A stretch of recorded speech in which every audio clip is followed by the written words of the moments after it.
ঘূর্ণিঝড় রিমালে সব হারিয়ে নিঃস্ব উপকূলের অনেক মানুষ। বাঁধ ভেঙে পানি ঢুকেছে লোকালয়ে, তলিয়ে গেছে ফসলের মাঠ। রিমালের ছোবলে সুন্দরবনের বিস্তীর্ণ এলাকা প্লাবিত হয়েছে, মিলছে বন্যপ্রাণীর মৃতদেহ। পটুয়াখালীর ক্ষয়ক্ষতির খবর জানাতে যুক্ত হচ্ছেন সহকর্মী মহিবুল্লাহ চৌধুরী।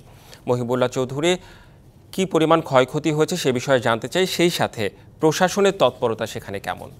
জি রিদওয়ান, আপনাকে ধন্যবাদ। ঘূর্ণিঝড় রিমেল আপনি যেমনটি বলছিলেন যে ক্ষত বিক্ষত করেছে উপকূল, এটা কিন্তু বাস্তবিক অর্থে আমরা এখন দাঁড়িয়ে রয়েছি পটুয়াখালীর কলাপাড়া উপজেলার লালুয়া ইউনিয়নে। এই ইউনিয়নটি কিন্তু ক্ষতিগ্রস্ত হয়েছে।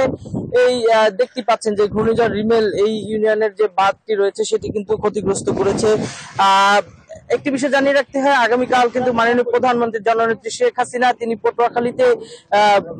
পটুয়াখালীতে কিন্তু সফরে আসছেন এই ক্ষতিগ্রস্ত এলাকা দেখতে। আমরা এই বিষয়ে একটু স্থানীয় একজনের সাথে একটু কথা বলবো যে আপনারা তো এখানে যুদ্ধ করেছেন ঘূর্ণিঝড় রিমেলের সাথে, মাননীয় প্রধানমন্ত্রী কালকে আসছেন, সার্বিক বিষয়টা একটু জানাবেন। বিসমিল্লাহির রহমানির রহিম। জননেত্রী শেখ হাসিনা মানবতার মা, আমি মনে করি যে আমাদের এই ঘূর্ণিঝড়িতে কলাপাড়া আসছেন। আসলে আমাদের অনেক ক্ষয়ক্ষতি হয়ে গেছে এই নদী রাবনাবাদ নদীর চ্যানেলের এখানে।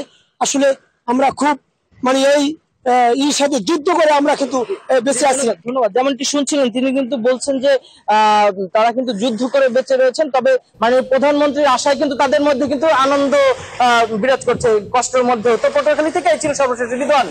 নিশ্চয়ই প্রধানমন্ত্রীর আগমন উপলক্ষে তাদের মধ্যে একটা প্রত্যাশা তৈরি হয়েছে। আপনাকে ধন্যবাদ মহিবুল্লাহ চৌধুরী।